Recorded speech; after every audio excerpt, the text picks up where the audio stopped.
Hey everybody, it's Jason Blaha here, and once again it is time for my client Saif's vlog, and we had a pretty rough week. If you guys noticed, there wasn't really a vlog for just a little bit.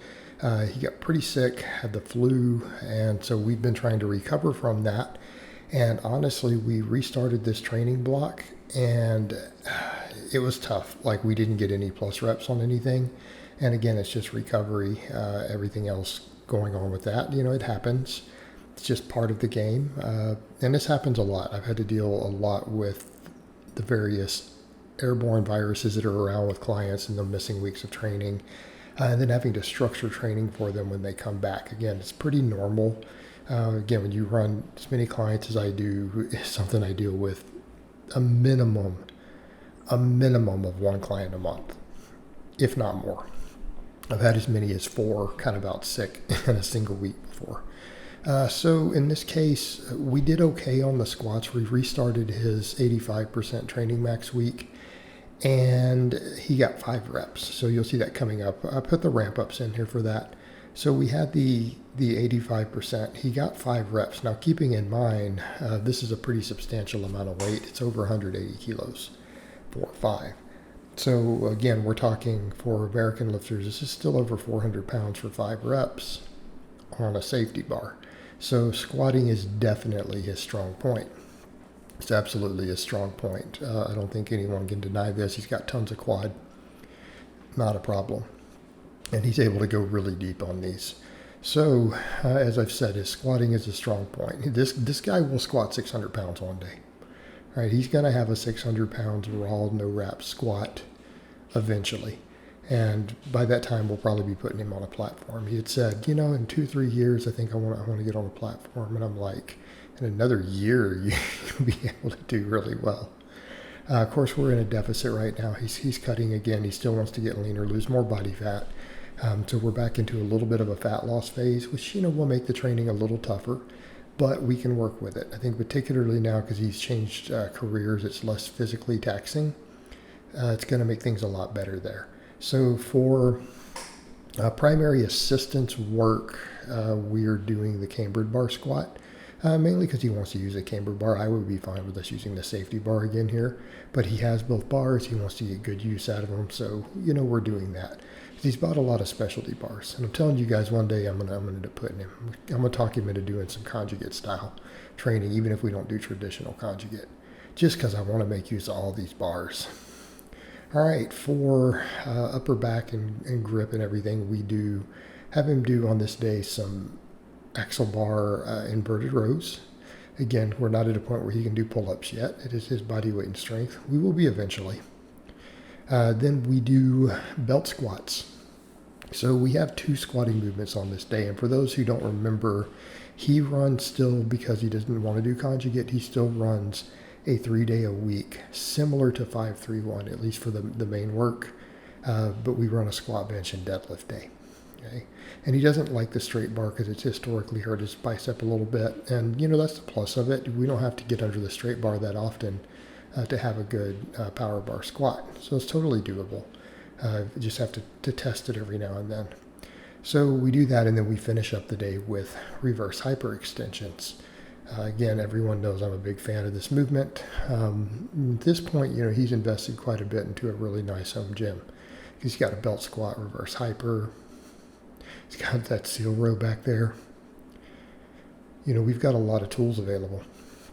All right, for the bench press, same thing. He took a couple weeks off from doing the plus sets and basically just did the high rep work on the bench to maintain muscle. So benching went a little rough.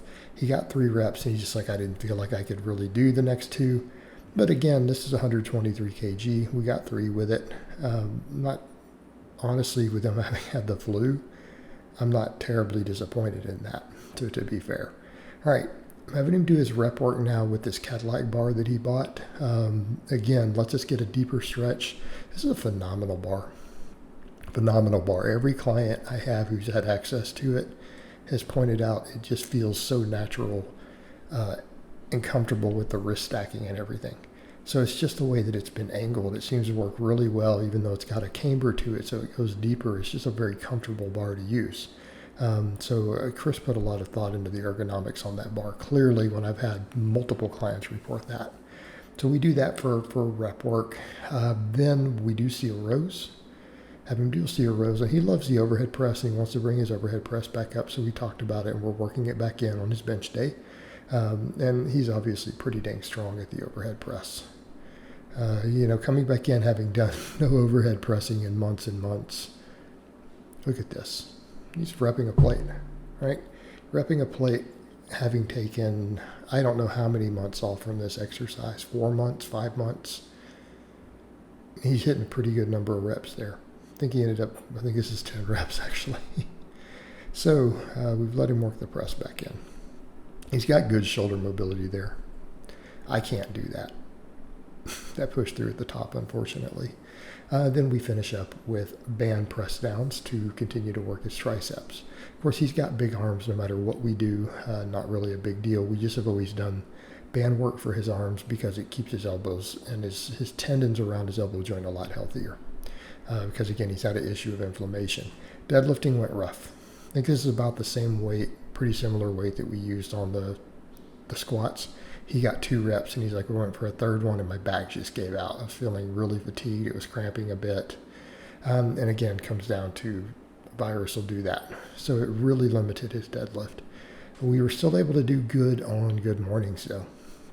All right, we're still up over here past 200 pounds for rep work on the good morning on the safety bar. So I'm pretty happy with that. I can't complain about that.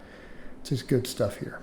So again, we're back over to that point where those hamstrings that used to be a massive weakness for him, they've gotten strong, they've gotten mobile. He couldn't do good mornings when we started, by the way.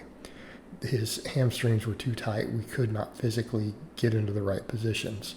Now we've strengthened those hamstrings up with enough other work. He's able to get in and do that.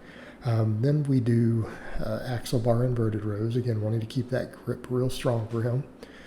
Wanted to keep that grip strong because he did all this deadlifting for a while with straps, and I just want to make sure we're caught up there. And we do his bicep work on this day, and we finish it off just to get the extra tendon work in. So we do really high rep band curls, keeps blood flow to, again, his bicep and tricep insertions. They tend to get very inflamed historically due to his old job. I'm hoping that will dissipate entirely eventually, and we can eventually use some actual free weights for his arms. But in the meantime, his arm size has never suffered. He has always had big arms, which you guys have seen in a lot of the other clips. He's wearing even shorter sleeves. And then we finish up again with reverse hyperextensions. Again, I love this exercise. I love this movement, and I will die on that hill.